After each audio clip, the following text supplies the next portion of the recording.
Semaine du 18 au 24 mai 2026. Salut tout le monde, c'est Sylvain. Merci pour votre fidélité. Merci de me retrouver pour le tirage de cette nouvelle semaine que je vous souhaite remplie de plein de belles énergies. Let's go. 3 cartes à regarder.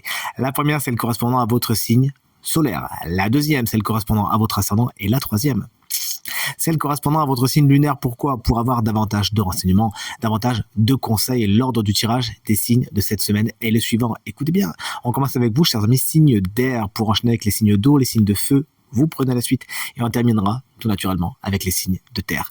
Si vous souhaitez réserver un créneau pour une consultation privée avec moi, rien de plus facile, vous trouverez toutes les informations pour me joindre dans la barre de description de ce téléphone. Le numéro de téléphone, il est juste ici. Le site internet, il est juste là. Let's go, place au tirage. Et nous voici avec les signes d'air, des énergies compliquées pour vous cette semaine. On attaque avec les Gémeaux, un 9 de pentacle inversé pose la question de l'indépendance. Dans un premier cas, vous pourriez justement ne pas être indépendant et devoir faire les choses en fonction des uns et des autres, ce qui ne sera pas pour vous réjouir. Dans un deuxième temps, cette carte peut également, au niveau du questionnement de l'indépendance, dire que vous voulez peut-être un petit peu trop en faire tout seul et que vous auriez besoin des autres. Donc il s'agira de trouver le juste équilibre entre les deux pôles de cette carte, s'il vous plaît. Salut les balances. Voici la carte du magicien, elle est inversée. Le magicien, c'est la carte des nouveaux départs, de la première pierre d'un édifice. Bon bah là, inversée, elle vous explique qu'il y a peut-être des retards dans quelque chose que vous aimeriez lancer. Pour certains Gémeaux, vous pourriez douter de vos compétences, vous me faites le plaisir d'arrêter tout de suite et de ne pas vous comparer aux autres. Merci. Plus généralement, cette carte également vous indique qu'il serait bon de faire attention à votre communication cette semaine. Salut les collègues Verseau.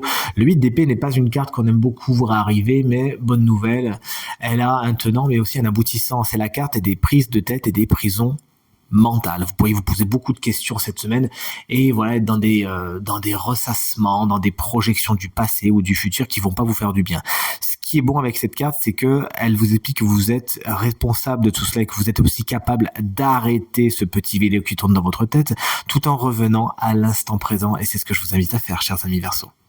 Chers amis signe d'eau, je vous spoil un petit peu, mais sachez une chose, c'est qu'à la fin de ce tirage, le signe chance de cette semaine qui bénéficie d'une guidance supplémentaire, il est parmi vous. Salut les cancers, chose rare dans un tarot, il y a parfois 2 fois la même carte. Ça, c'est la carte que viennent de tirer nos amis Balance. Vous avez exactement la même, mais cette fois-ci colorée. Le magicien est à l'envers, il y a des nouveaux départs qui en sont des faux. En fin de compte, les choses ne démarrent pas comme elles le devraient. Il y a soit des annulations, soit des procrastinations cette semaine. Le carte du magicien vous explique également qu'au niveau de vos compétences, vous pourriez douter de vous, alors que vous avez tout ce qu'il faut pour réussir. Il y a juste certains petits boulons à revisser, mais ne doutez pas de vous et ne vous comparez pas aux autres, chers amis Cancer. Vous êtes capables de beaucoup. Salut les scorpions, voici la carte du jugement, la carte de la communication. Vous recevez ou vous donnez une nouvelle particulièrement importante cette semaine. C'est également la carte de la résurrection. Quelque chose pourrait revenir, revivre du passé. Le passé pourrait d'ailleurs se réinviter à votre table cette semaine. Et voici la carte des poissons. Moi, c'est mon signe lunaire, vous regardez bien le vôtre. C'est la carte du 3 de denier, dont le maître mot est collaboration. C'est à plusieurs que vous irez plus fort, plus vite et plus sereinement cette semaine. Vous pourriez bien avoir des opportunités de vous enrichir de par les compétences des autres ou vous-même en partageant les vôtres. C'est tout ce qu'il faut vous souhaiter. Bonjour chers amis, signe de feu. Les béliers, vous avez tiré la carte de la lune. C'est une carte qui va tout de suite placer l'inconscient et certaines peurs au centre de l'attention cette semaine. C'est une carte qui sème le trouble, qui sème souvent la confusion. Vous pourriez ne pas trop savoir à quel sein vous vouez. Il s'agira tout simplement de ne pas prendre des vessies pour des lanternes, mais bien regarder les choses telles qu'elles sont et si besoin, prendre le temps de la réflexion cette semaine. Salut les lions, moi c'est mon ascendant, vous regardez bien le vôtre. Le 5 de denier n'est pas une carte facile, mais à l'envers, son message est beaucoup adouci. Là, dans cette position, on vous dit que vous trouvez des solutions, notamment au niveau du matériel et du financier, car nous sommes dans les deniers, ne l'oublions pas. Vous pourriez demander de l'aide, on pourrait vous apporter de l'aide cette semaine, bref, vous avancez avec plus de sérénité. Salut les sagittaires, voici un as, c'est l'as de coupe, il se présente à l'envers. Il y a des nouveaux départs au niveau sentimental, au niveau émotionnel qui n'en sont pas, il s'agira de revoir votre copie et de faire différemment.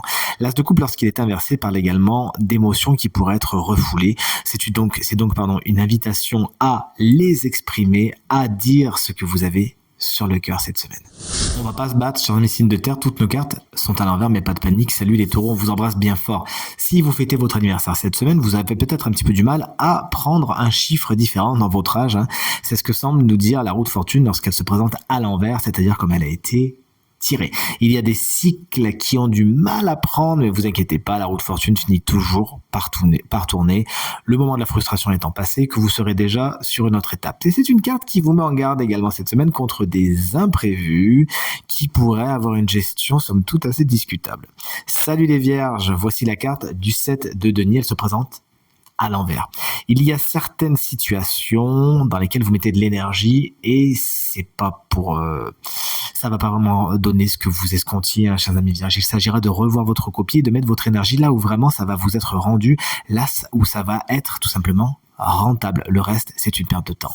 Et enfin, on termine avec les Capricornes et cette belle carte de la grande prêtresse. Il y a des secrets, voire des mensonges dans l'air, autant vous le dire, chers amis Capricornes. Est-ce que ça vient de vous? Est-ce que ça vient de votre entourage? Lorsque la grande prêtresse est à l'envers, là, il y a vraiment des non-dits qui sont manifestes. Ouvrez l'œil. Et le bon. Une carte qui pourrait nous expliquer que certains Capricornes se déconnectent un petit peu de leur intuition et de leur spiritualité alors que ça vous ferait beaucoup de bien. Une carte qui nous parle également peut-être de blocage administratif cette semaine pour certains Capricornes. Découvrons à présent qui est le signe chance de cette semaine qui bénéficiera d'un conseil supplémentaire. On sait que c'est un signe d'eau et c'est vous, chers amis, Cancer. Ce conseil fonctionne également si vous êtes ascendant Cancer ou si vous avez le cancer en signe lunaire. Vous allez être ravis. Voici la carte du roi de couple, le roi des signes d'eau justement, qui vient vous porter guidance. Alors là, le message est clair, c'est accueillir vos émotions pour en faire quelque chose.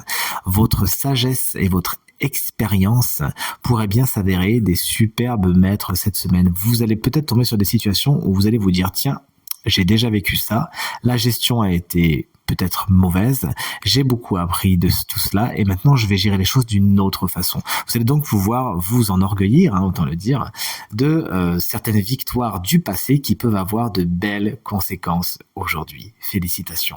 C'est une carte également qui vous invite à temporiser vos émotions cette semaine et à faire le nécessaire si besoin est, c'est-à-dire des exercices de méditation, de sophrologie, bref, vous trouvez ce qui vous va pour vous temporiser et tout ira bien. Un signe d'eau, tout comme vous, Cancer, Scorpion ou Poisson, pourrait bien s'avérer être un ou une super guide également, quelqu'un qui vous donnera de bons conseils. Pensez à le ou la remercier. Je vous embrasse bien fort. Tirage terminé. J'espère qu'il résonnera avec un maximum d'entre vous et vous permettra de passer la semaine la plus positive possible. C'est bien tout ce que je vous souhaite et du fond du cœur. Merci infiniment pour vos encouragements, vos partages, vos commentaires qui me font très très très plaisir. À nouveau, très belle semaine à toutes et à tous et à très bientôt. Salut.